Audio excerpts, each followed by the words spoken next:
Bueno, antes de comenzar, primero a nombre del equipo de Claridad, el periódico de la Nación Puertorriqueña, queremos agradecerle, señor presidente, por esta oportunidad. Primero, no me traten de señor presidente, yo no soy ningún señor, yo soy un compañero de ustedes y aquí estamos en familia. Perfecto, perfecto. Claridad, de hecho, solo para récord, es un periódico que nace en 1959, tiene un cumpleaños cercano al de la Revolución Cubana, y no solo en años tiene muchas coincidencias, sino también en su proyecto, un periódico vinculado con la lucha por la independencia, con la lucha por el socialismo.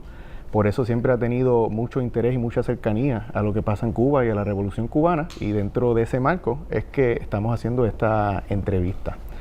Evidentemente, en las últimas semanas ha habido ciertos temas que han causado gran interés y grandes preguntas sobre lo que está ocurriendo en Cuba. Obviamente también dentro del contexto de una nueva intensificación de la agresión imperialista por parte del presidente Donald Trump. Pero queríamos iniciar la conversación comentando las 176 medidas que recién se anuncian y que todavía están dando mucho de qué hablar. De distintas perspectivas, incluso ideológicas, ha habido una pregunta que surge y es qué pudiese ocurrir en el futuro a partir de estas medidas que están abriendo sectores que previamente eran estratégicos del socialismo cubano al capital privado o al mercado. Para dar un ejemplo, la banca o la propiedad inmueble. Queríamos saber entonces su parecer sobre esta posible preocupaciones o comentarios de que esto pudiese ser una apertura al capitalismo en Cuba. Yo creo que es injusto cuando tratan de catalogar que estas medidas que estamos aplicando de manera soberana y que se han construido por un determinado consenso, por una discusión de muchos años, tienen que ver algo con una restauración capitalista. Los que estamos como parte del proceso natural de continuidad generacional en Cuba, la generación que está asumiendo en estos momentos las principales responsabilidades en el partido, en el gobierno, en el Estado, nacimos con la revolución y defendemos la revolución. La revolución es nuestra vida, no se puede pensar que ninguno de nosotros va a estar propiciando una restauración capitalista en Cuba. Pero siempre que en Cuba se hace algo, todo es muy polémico y siempre despierta intereses, se manipula mucho también la realidad cubana y se le tratan de dar muchas interpretaciones desde la derecha y lamentablemente a veces también desde la izquierda. En primer lugar, nosotros tenemos un desafío como nación y tenemos un desafío como revolución y yo creo que es un desafío que tenemos que asumir con mucha responsabilidad y con mucha objetividad. Cuba está tratando de realizar el proceso de construcción socialista, e insisto, de construcción socialista, en las condiciones de una pequeña isla que ha sobrevivido al bloqueo económico, comercial y financiero y ha recrudecido y ahora llevado a máximo extremo con un bloqueo energético por parte de la potencia más poderosa del mundo. O sea, una pequeña isla sometida al bloqueo más largo y prolongado de la historia, recrudecido, sometido a un cerco energético y por la principal potencia, por la potencia más poderosa del mundo. ¿Cómo se construye el socialismo en esas condiciones? ¿Alguien lo concibió? ¿Alguien lo pudo adelantar? Nosotros hemos estudiado la teoría marxista, nosotros hemos estudiado también la Revolución Rusa, nosotros hemos estudiado los movimientos revolucionarios del mundo, nosotros tenemos las visiones de la experiencia de la construcción socialista en Vietnam y en China, pero nadie ha estado sometido al bloqueo prolongado que ha tenido Cuba. ¿Quién nos puede enseñar cómo se construye el socialismo en estas condiciones? Si nadie tiene esa experiencia, si nadie lo ha vivido de esa manera. Y este es un debate que ya se había iniciado hace varios años. Aunque hay personas que dicen que estas son nuevas medidas, hay que decir que desde el 6º Congreso del Partido, cuando vino la primera versión de los lineamientos de la política económica y social del país, ya se planteaba que había que hacer cambios en nuestro modelo económico y social sin renunciar al socialismo. Posteriormente, en los congresos 7º y 8º, se conceptualizó el modelo económico y social. Entonces, es una necesidad. Los tiempos son muy complejos. Nosotros estamos viviendo una situación sumamente compleja de bloqueo, con ya daños acumulados a nivel económico y a nivel social por la prolongación de ese bloqueo, y tenemos que ser capaces, con características cubanas, de construir ese socialismo. Por lo tanto, se trata de no renunciar al ideal y de avanzar sin negar la construcción socialista, porque nosotros nunca hemos podido hacer el socialismo que queremos, sino lo que hemos podido hacer. ¿Y por qué no ven que las medidas lo primero que hacen es declarar la continuidad del socialismo en Cuba? ¿Por qué no ven que seguimos ratificando la propiedad social como la principal forma de propiedad? ¿Por qué no dicen que todo lo que estamos pretendiendo es desatar las fuerzas productivas para construir más, en medio de estas condiciones, tener más riqueza, producir más riqueza material para distribuirla con justicia social? Que cualquier medida que vayamos a aplicar siempre lleva una mirada hacia las personas que están en una situación de vulnerabilidad o en una situación de desigualdad.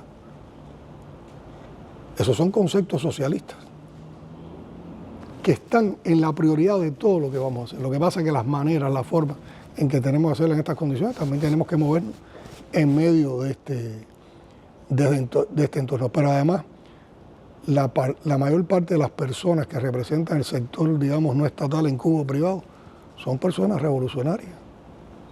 No son gente que se oponen a la revolución. Cuando estamos hablando de la posibilidad de que inviertan cubanos residentes en el exterior, no estamos hablando de los cubanos que quieren hacer desaparecer la revolución. Estamos hablando de los cubanos que han mantenido una relación con su país, una relación con su identidad, que quieren aportar desde que lo hacen. Sería muy contradictorio que nosotros, que estamos abiertos a la inversión extranjera, no nos abramos a la inversión de los cubanos que residen aquí o que residen en el exterior. Recuérdense que Cuba nunca la ha tenido fácil como revolución. Cuba siempre ha estado sometida a los signos del bloqueo y a determinadas circunstancias. Estuvimos en el año 62 en una crisis al borde de un conflicto nuclear a nivel mundial. Después, en los 90, vino el periodo especial. Y en el periodo especial, ahora cosas que se ven muy normales fueron totalmente innovadoras y necesarias en aquella época. En aquel momento, por primera vez, Cuba despenalizó la divisa. Y despenalizar la divisa significaba ya la creación de determinados niveles de desigualdad en una sociedad que siempre ha luchado por la justicia social. Porque significaba que que un grupo de personas se iban a distinguir de otras, no por el aporte de su trabajo, que es el principio de distribución del socialismo, sino también porque tenían la posibilidad de remesa, ¿no? Pero el país necesitaba divisa. Cuba da ese paso para disponer de un nivel de divisa, pero ¿para qué Cuba va a disponer de esa divisa? Para potenciar los programas sociales, para potenciar la economía y que con y potenciando la economía podamos sostener los programas sociales. Porque sin economía no se puede sostener la sociedad. Sin economía hablar de justicia social. Y siempre nuestra visión, que nos la enseñó Fidel, es desarrollo económico, pero con crecimiento social. Crecimiento económico con desarrollo social. Fidel nunca vio solo el tema de la economía separado de lo social, porque no tiene sentido. Los países capitalistas se desarrollan económicamente, pero no hay desarrollo social porque no hay justicia social. Entonces, todo eso ha estado en ese debate. Nosotros, cuando hablamos de algunos elementos de mercado, no estamos hablando que el mercado va a decidir en todo, ni estamos hablando de estado mínimo y mercado máximo. Estamos hablando de elementos de mercado que nos ayudan a regular, pero con control del Estado. Y esas son las diferencias. Es un tema que habría que abordarlo con mucha amplitud en mucho tiempo, pero tengan ustedes la certeza que aquí no hay traición a la construcción socialista, ni por principio, ni convicción, ni por acción. Aquí vamos a seguir defendiendo el socialismo y vamos a seguir defendiendo la justicia social, pero necesitamos desatar las fuerzas productivas para que el país cree más riqueza, y creando más riqueza podamos ya no solo sostener las conquistas de la revolución, que yo creo que eso es un mérito de la revolución cubana. En tantos años de bloqueo hemos mantenido conquistas sociales como la educación y la salud, con sistemas universales de educación y salud de calidad, gratuitos, con acceso para todos, que hay países que tienen muchísima riqueza y ni eso han logrado tener en el mundo. La COVID lo demostró. Cuando se quebraron los sistemas de salud de los países desarrollados por las prácticas neoliberales, Cuba bloqueada ya que en aquel momento con las medidas de tropas recrudecidas, su sistema de salud no se quebró y manejamos la COVID mejor que Estados Unidos y que otras potencias. Y fuimos uno de los 5 países que pudo poner sus propias vacunas. Eso es socialismo. Eso es socialismo. Déjeme regresar a algo que usted comentaba ahorita. Muchas de estas medidas, incluso economistas cubanos, expertos cubanos, las habían planteado, las venían planteando desde hace varios años. Usted comentaba incluso que ya se habían discutido en congresos del partido previos. La pregunta que queda ahora es, ¿por qué con la celeridad que se ha hecho ahora? ¿Por qué con la inmediatez que se ha hecho ahora? Porque las medidas tienen que... La comprensión. Uno no puede aplicar medidas si no hay comprensión, si no se construye en consenso. Fíjate que aún así, en medio de esta situación, las estamos planteando y hay opiniones divididas. Y no podemos decir que ahora depende mucho de lo que nosotros aseguremos políticamente en la comprensión de estas medidas, porque son medidas que tienen contradicciones, que tienen riesgos, que no siempre todos los economistas las plantearon desde la visión de la construcción socialista. Ya por ahí anda un grupo de economistas diciendo que hay un proyecto de desarrollo económico de Cuba, desarrollo social de mercado, ya le quitaron la palabra socialismo. Hay otros que han empezado a decir que hay que hacer cambios en el sistema político. Nosotros no vamos a hacer cambios en el sistema político, nosotros seguimos defendiendo nuestro sistema político, nuestro socialismo. Y entonces eso fue un debate como te decía, del 6º Congreso, se enriqueció en el 7º, se avanzó en el 8º y nosotros ya nos estábamos preparando para el 9º Congreso.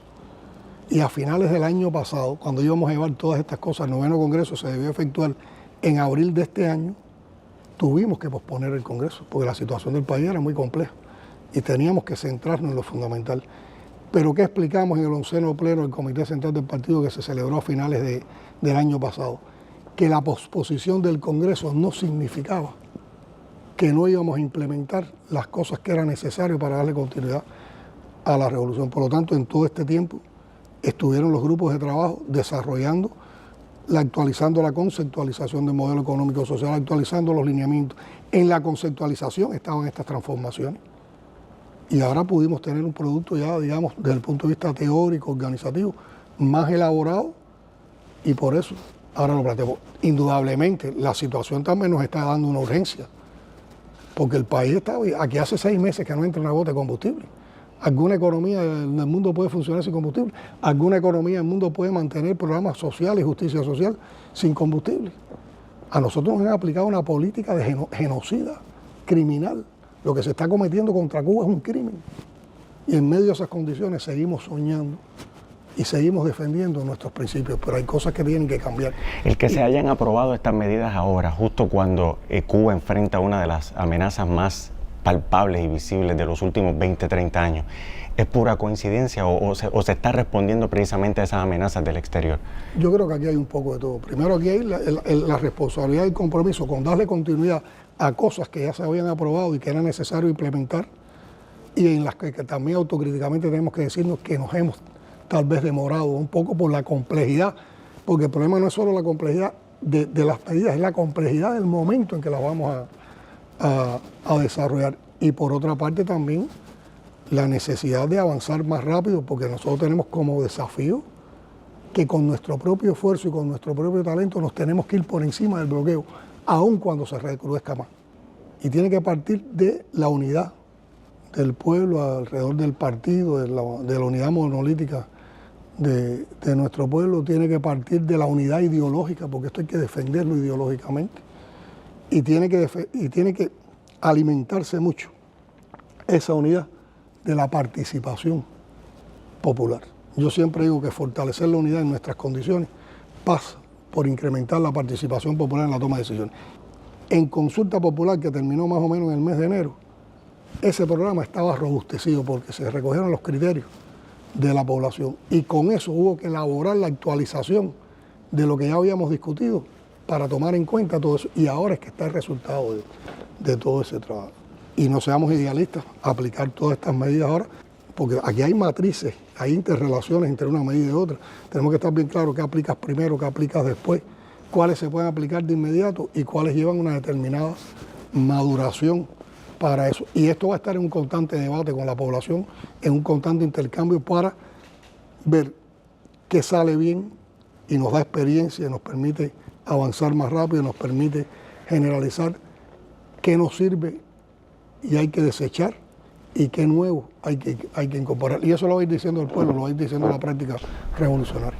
Sobre la conversación o la comunicación que tiene que haber con el pueblo para que entiendan estas medidas. Presidente, yo llevo 5 años viviendo aquí y la verdad es que en los últimos años hemos visto, se están viendo escenarios que no se veían hace 4 años atrás. Por ejemplo, en mi cuadra prácticamente todas las noches hay sus cacerolazos, debido el descontento por los apagones.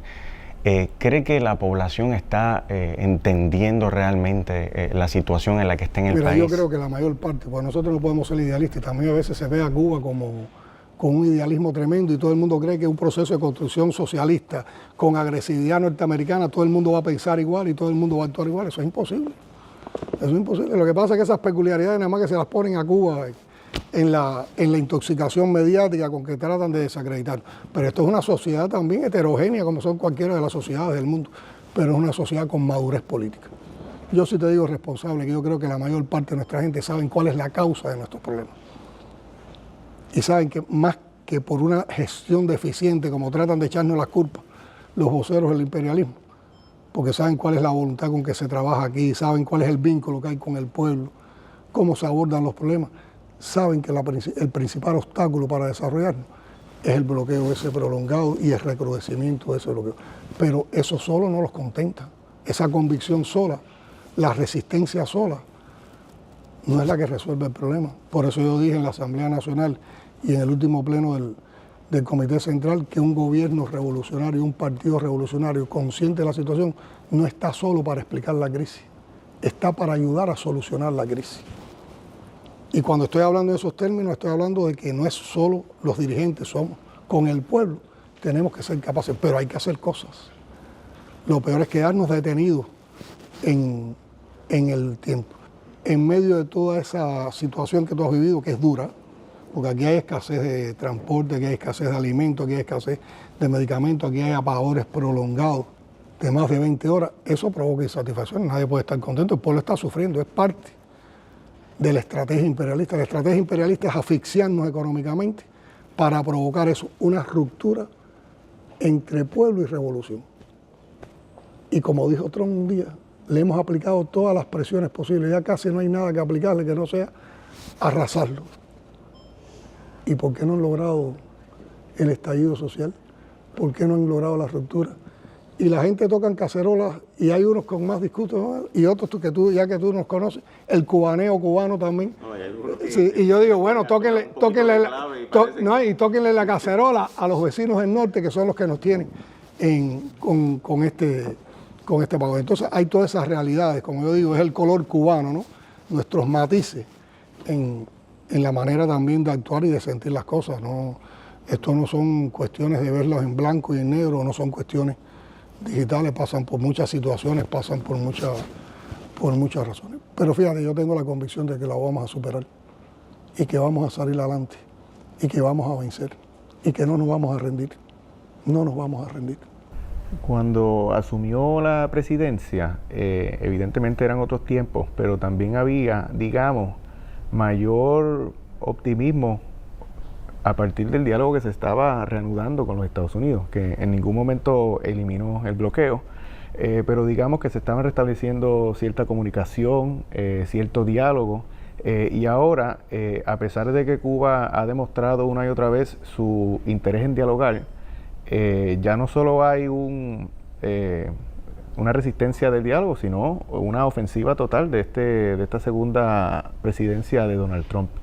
En ese sentido, primero, si quiere reflexionar sobre ese cambio con respecto a la relación con Estados Unidos, pero también cómo Cuba se está preparando en este ambiente tan hostil a partir de ese cambio radical del gobierno de Estados Unidos. A ver, Cuba siempre ha tenido una posición en la revolución que es histórica y ha sido la de tener una posibilidad de un canal de diálogo que nos permita, o de un canal de comunicación que nos permita, por la vía del diálogo, solucionar nuestras diferencias bilaterales y que podamos tener una relación civilizada entre países vecinos, entre naciones vecinas, independientemente de nuestras diferencias ideológicas, que las va a haber. Relación que Estados Unidos mantiene con algunos de los que consideran ellos sus adversarios. Tiene relaciones con Rusia, tiene relaciones con China, tiene relaciones con otros países que no son sus aliados. Ahora, Cuba, que siempre ha planteado que un diálogo, una conversación tiene que ser sobre la base del respeto. Tiene que ser sobre la base del respeto a nuestra autodeterminación, a nuestra soberanía, a nuestra independencia, sin cuestionamiento a nuestro sistema político, sin condicionamientos iniciales para entablar una conversación. Y que ese diálogo nos permita trabajar, distinguir zonas, esferas, ámbitos en los cuales podamos hacer construcciones y proyectos que beneficien a ambos pueblos, que es lo que se merecen estos pueblos. Estos pueblos no se merecen una confrontación, y que nos ayuden también a preservar la seguridad nacional de Cuba, la seguridad nacional de Estados Unidos, incluso la estabilidad del área de América Latina y el Caribe. Y para hacerlo tiene que partir de una posición de disposición de ambas partes, tiene que partir de una sensibilidad por lo que estamos tratando, porque están en juego las relaciones bilaterales, de un sentido también de discreción, porque estas conversaciones llevan también determinados momentos de discreción para poder construir consenso, para poder también abordar una agenda y que nos permite entonces avanzar en esas conversaciones, avanzar en esas construcciones y alejarnos de la confrontación. El gobierno de Obama actuó de esa manera. El gobierno de Obama fue un gobierno discreto en la conversación, avanzó, dio pasos, nunca nos puso a condicionarnos en nada, y fuimos dando pasos conjuntos hasta que llegó el momento en que se pudieron anunciar los resultados de esas conversaciones y se abrieron las relaciones. No levantó el bloqueo Obama, pero los norteamericanos y los cubanos pudieron empezar a venir a Cuba, se pudieron realizar algunos negocios, aumentó el turismo y nos beneficiamos los dos países. Nosotros podemos compartir como pueblos muchísimos temas, podemos compartir muchísimas vivencias. ¿Por qué tiene que una política agresiva privar a dos pueblos de esas cosas? ¿O por qué nosotros no podemos compartir nuestros adelantos científico-técnicos de ambas partes? ¿O por qué no podemos, por qué un deportista cubano para jugar en las grandes ligas tiene que denigrar sobre su país, tiene que decir que es un perseguido político, no le dejan regresar después a ver a su familia, no puede invertir en Cuba, no puede traer su dinero en Cuba? Esas son cosas que no se las hacen a nadie. ¿Por qué esa visión hacia Cuba por parte de los Estados Unidos? Por el ejemplo de Cuba. ¿Será? Y no siempre se lleva esa conversación. Nosotros estamos en medio de un diálogo, o tratando de construir ese diálogo, tratando de construir ese canal de comunicación, y todos los días hay una sanción distinta para una entidad cubana o para una persona cubana. Todos los días hay una retórica amenazando con que nos van a invadir o que nos van a agredir. Todos los días hay una ofensa hacia nuestro pueblo. Todos los días se aprietan más las tuercas del bloqueo. Entonces, cuando esas cosas pasan, se pierde confianza en lo que se puede avanzar en el diálogo, porque aquí hay una posición de total asimetría. Primero, hay un comportamiento totalmente mentiroso y calumnioso por parte del gobierno de Estados Unidos, toma como pretexto que Cuba es una amenaza extraordinaria e inusual para la seguridad nacional de Estados Unidos. Eso es una mentira. Nosotros nunca hemos hecho nada que sea agredir a los Estados Unidos. Dicen que Cuba es un país que supuestamente apoya el terrorismo. Eso es otra mentira. Nosotros sí somos víctimas del terrorismo y tenemos más de 3.200 víctimas de terrorismo que se ha engendrado y que se ha apoyado por los gobiernos de Estados Unidos. Y se ha engendrado en territorio de los Estados Unidos, y recientemente aniquilamos un acto de terrorismo que venía hacia acá en una expedición y salió de Estados Unidos. Entonces los Estados Unidos no dejan pasar barcos de petróleo a Cuba, pero sí puede dejar pasar lanchas que vienen con infiltraciones para cometer actos terroristas contra Cuba. Hay mucha hipocresía y muy poca dignidad en esas posiciones, y mucha mentira, y mucha calumnia, y mucho odio, y mucha prepotencia. Y el pueblo cubano es un pueblo rebelde, es un pueblo consecuente con su historia. Entonces, en medio de toda esta situación, nosotros hemos buscado un abordaje, nos hemos planteado un escudo para defender nuestra soberanía, nuestra autodeterminación y nuestra resistencia creativa. Y hemos estado elevando los niveles de disposición para la defensa en interés de la guerra de todo el pueblo, que es nuestra concepción defensiva, es totalmente defensiva. Nosotros no nos preparamos para agredir, nosotros nos preparamos para disuadir, para que quien intente una aventura de agresión a Cuba sabe cuán costoso puede ser. Cuán costoso puede ser. Y para que no haya sorpresa, ni para que haya derrota. Por otra parte, está el tema económico. Y por eso nos planteamos un programa de gobierno que lo llevamos a consulta popular, que lo debatimos, lo enriquecimos, lo robustecimos. Y ahora vamos con estas medidas anunciadas para avanzar. Estamos desarrollando un amplio movimiento político con la población de participación popular y sobre todo hoy en la comunidad, porque ese es el escenario fundamental donde se desarrollan todos nuestros procesos. Hemos desarrollado también una ofensiva mediática, porque no podemos dejar que los únicos contenidos que haya en las redes sociales con relación a Cuba sea toda esa campaña de intoxicación y odio que parte de todos los operadores subordinados a los intereses del imperio. Y una quinta es también un llamado internacional, una estrategia de movimiento internacional de solidaridad con Cuba. Esa es nuestra visión. Ya en la estrategia económica hay muchas más cosas por dentro, pero entre ellas hay algunas fundamentales. Vamos a comer lo que seamos capaces de producir. Por lo tanto, estamos potenciando toda una estrategia de soberanía para alcanzar en el menor tiempo posible la soberanía alimentaria del país, produciendo nosotros. Y el otro gran tema es la transición energética, a través del uso de la fuente renovable de energía. El año pasado nosotros logramos unas inversiones de más de 1000 megawatts en parques fotovoltaicos. Gracias a eso, hoy no hubiéramos colapsado si no hubiéramos tenido eso, y vamos a continuar con esa transición, más el uso del crudo nacional, más la refinación del crudo nacional y cosas de las que hemos estado hablando en otro momento.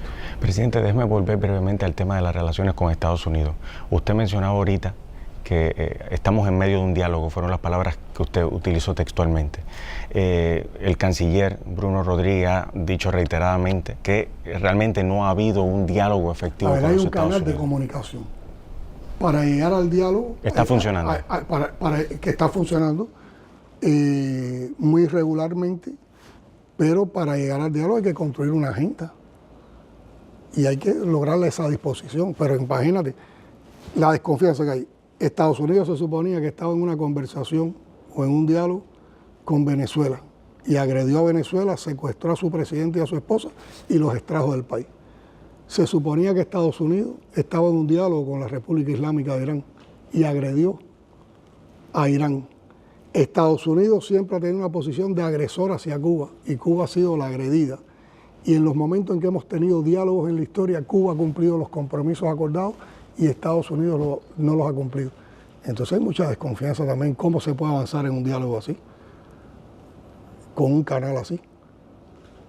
Y nosotros no vamos a ceder en posiciones.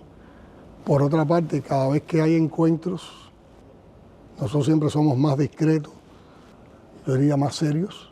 Ellos constantemente entonces salen con una grandilocuencia y dicen cosas que incluso no fueron las que se conversaron. Y hablan de que nos están imponiendo presiones, que nos están llevando a los puntos que ellos quieren. Y no es cierto. Teniendo en cuenta ni va a ser así. Teniendo en cuenta esta historia reciente de agresión contra Venezuela, contra Irán, mientras se estaban dando negociaciones, ¿hay temor en Cuba de que a la misma vez que se está intentando dialogar con Estados Unidos, ellos estén tramando? Hay una percepción en Cuba de que hay un peligro de agresión. De que hay un peligro de agresión porque ellos constantemente lo están diciendo, no lo estamos diciendo nosotros. Ellos lo están diciendo. Además, nosotros hemos movilizado a la población en la preparación para la defensa. Y el pueblo se está preparando. Nosotros hemos actualizado todos los planes de disposición para la defensa. Y tenemos el ejemplo de lo que significa saber defenderse los 32 combatientes nuestros en Venezuela. Esos sí combatieron. Y esos fueron capaces de frenar la acción de una fuerza élite de los Estados Unidos que lo superaba en tecnología, lo superaba en número, lo superaba en armamento y lo superaba además por el factor sorpresa. Y sin embargo, ellos se batieron heroicamente. Eran 32. ¿Qué no será de millones de cubanos dispuestos a defender su patria, a defender la revolución? Parte de lo que está ocasionando este recrudecimiento del bloqueo, este bloqueo energético, es la presión que está ejerciendo Estados Unidos con respecto a otros países y sus relaciones con Cuba.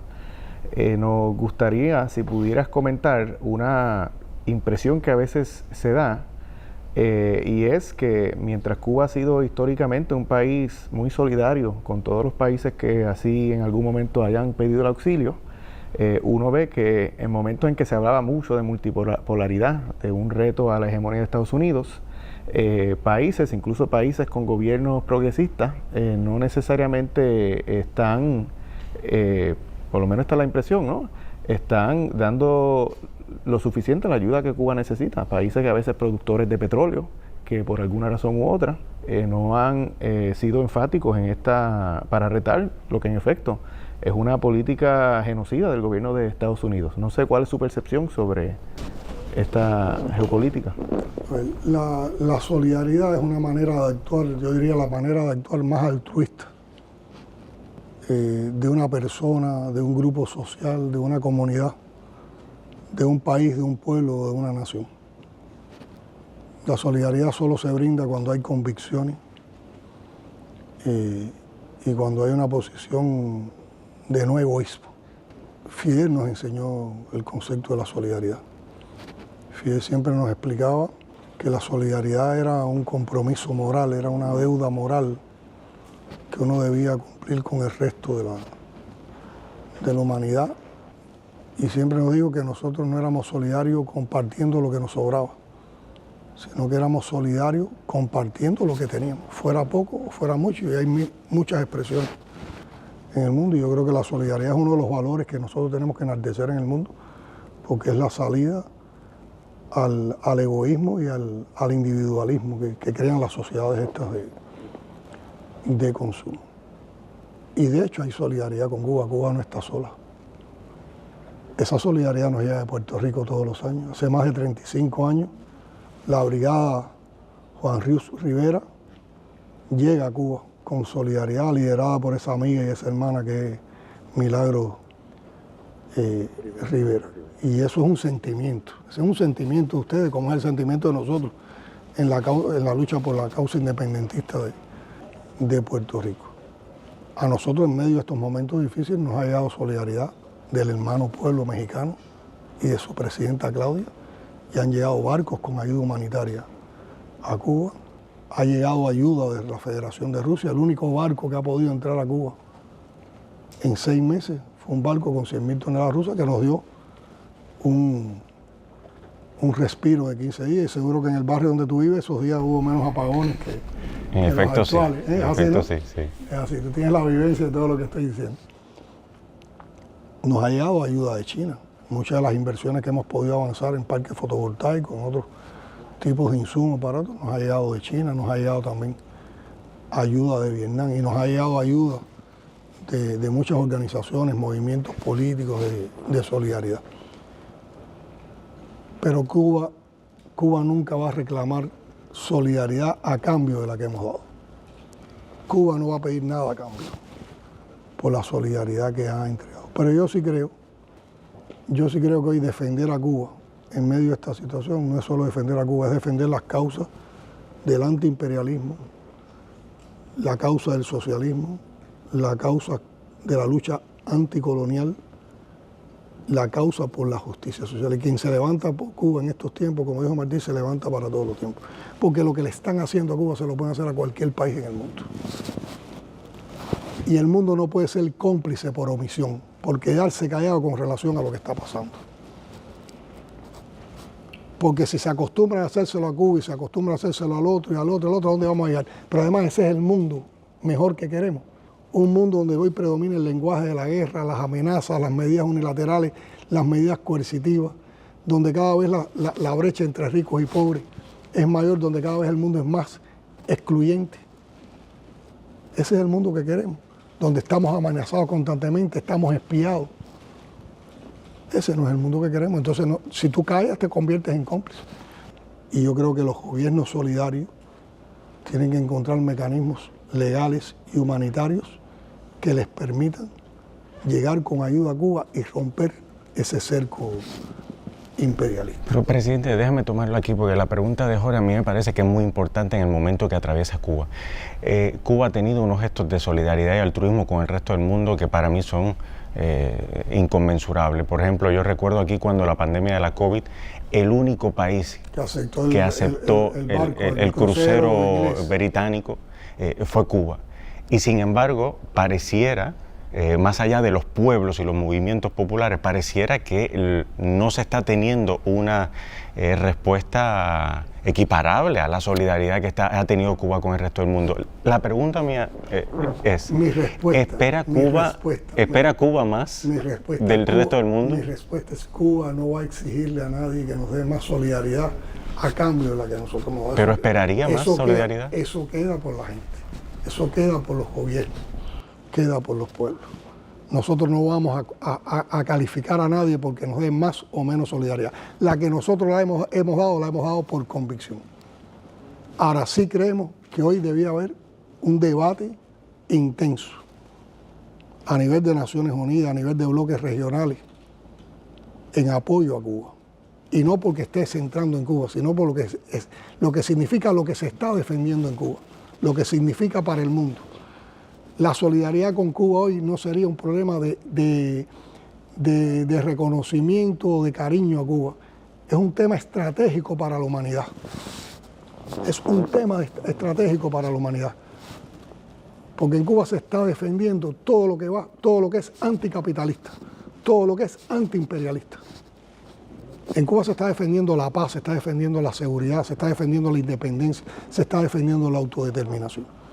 Recuérdense que aquí este bloqueo recrudecido en los últimos tiempos se recrudece más por dos órdenes ejecutivas. La orden ejecutiva del 1 de enero, del 29 de enero, que declara el bloqueo energético. Pero la orden del 1 de mayo internacionaliza el bloqueo. Y con el mecanismo de sanciones secundarias, el gobierno de Estados Unidos está condenando a cualquiera en el mundo, sea un gobierno, sea una entidad, sea una empresa, sea un empresario, sea alguien que quiera cooperar o tener una relación con Cuba. Y los pueblos, los gobiernos también se tienen que defender. ¿Cómo? ¿Quién le dio el derecho a Estados Unidos a actuar como gendarme del mundo o demandar en otros países? ¿Le corresponde, tiene ese derecho, tiene esa potestad? Pero para eso hay que oponerse también y los pueblos tienen que forzar a que sus gobiernos y sus parlamentos que representan a esos pueblos no acepten esa imposición. Algo que también ha afectado a Puerto Rico como parte de esta renovada agresión imperialista en la región, no solo con Cuba, es la gran presencia militar de Estados Unidos en Puerto Rico. Eso depende de la semana a semana, pero puede haber en cualquier momento 15,000 personas del ejército de Estados Unidos en espacios estratégicos de Puerto Rico, ¿no? Partes del territorio de nuestro país que son utilizados por el gobierno de Estados Unidos. Parte de esta agresión de Donald Trump ha implicado hasta cierto punto lo que hemos llamado una remilitarización de la isla de Puerto Rico, sobre todo con respecto a la Marina de Estados Unidos. No sé si también tiene algún comentario sobre... Yo creo que esto es parte de la política actual del gobierno de Estados Unidos. Nosotros podemos catalogar que el imperialismo norteamericano está en una fase de decadencia histórica, que las decadencias de los imperios en la historia son prolongadas y que los imperios cuando están en decadencia asumen esas posiciones agresivas que son las que caracterizan hoy el pensamiento norteamericano, un pensamiento ultraconservador, supremacista, hegemónico, fascista. Han actualizado la doctrina Monroe, tiene un colorario con el apellido del presidente de los Estados Unidos.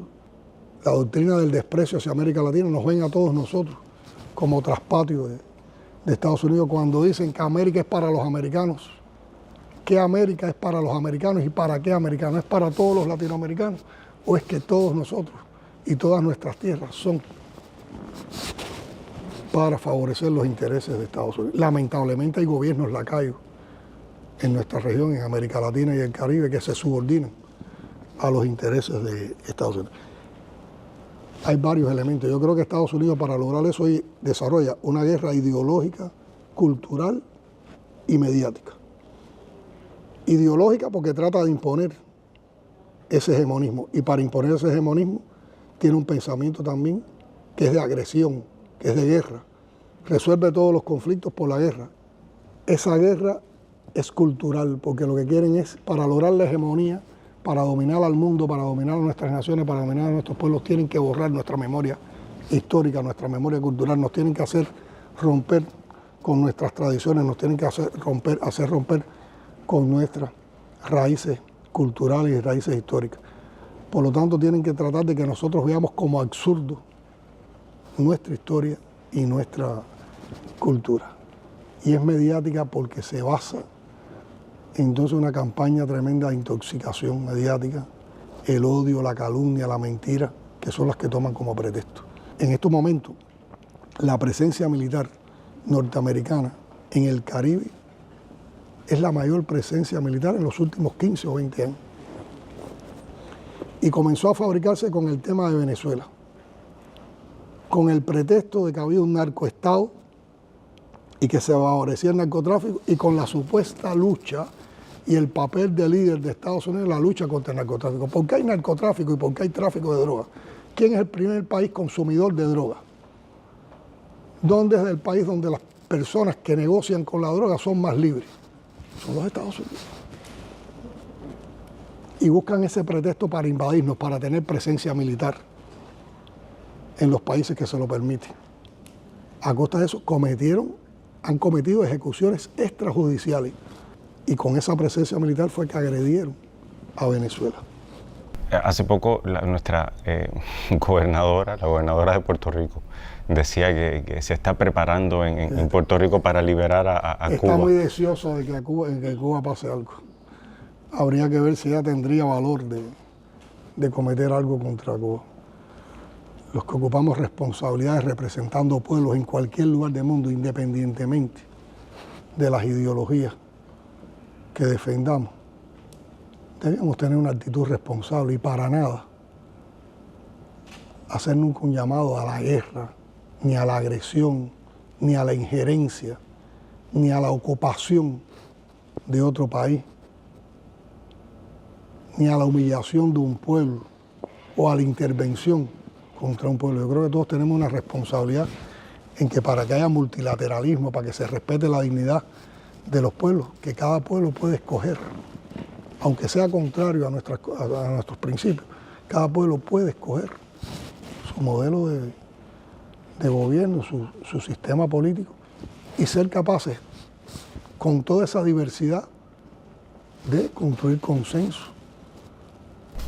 Y para cerrar, no sé si quisiera también darle un mensaje no solo al público de Claridad, sino también pensando en el público dentro y fuera de Puerto Rico que estaría o escuchando o leyendo esta entrevista. Bueno, yo quiero decirle que yo en esta conversación con ustedes, que son muchachos jóvenes, que representan al pueblo de Puerto Rico, que son hijos de Puerto Rico, para uno también es una vivencia personal que nunca voy a olvidar y que también me emociona. Y como sabía que iba a conversar con ustedes, yo les traje, lo tengo aquí, lo tengo garabateado además, pero para que sepan lo cual es nuestro sentimiento hacia Puerto Rico.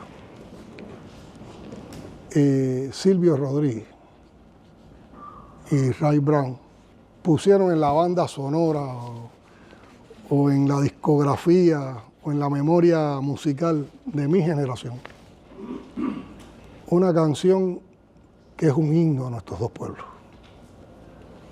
a lo que sentimos mutuamente como pueblo. Les voy a leer una sola estrofa. Dice: si tengo un hermano que arde, hermano mestizo, hermano de hambre, empapo mis signos con luz de su aire, tiño mi bandera también de su sangre. Eso es para nosotros Puerto Rico. Puerto Rico es la isla cercana y el pueblo hermano con el que compartimos sueños de independencia contra el colonialismo y contra el neocolonialismo. Puerto Rico es el general, en Cuba es el general Juan Ríos Rivera, que combatió en la guerra de independencia de Puerto Rico y combatió en la guerra de independencia de Cuba.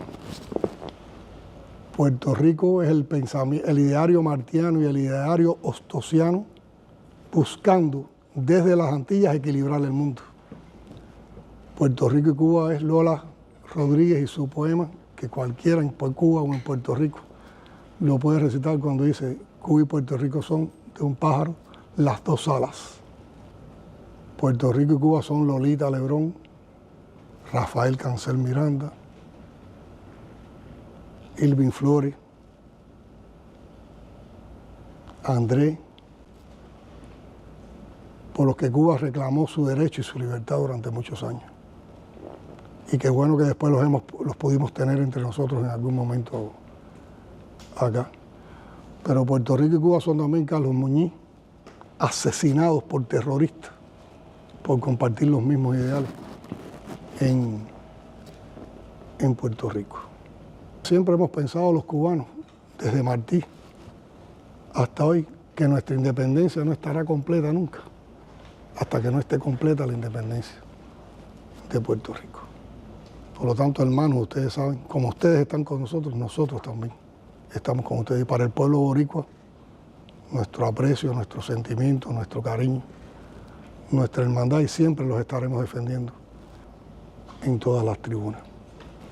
Y que si todos nos unimos en esa lucha, hoy por Cuba, mañana por Puerto Rico, otro día será por otros pueblos y por otros países, esa unidad será la pared contra la que se estrellará la agresión imperial siempre.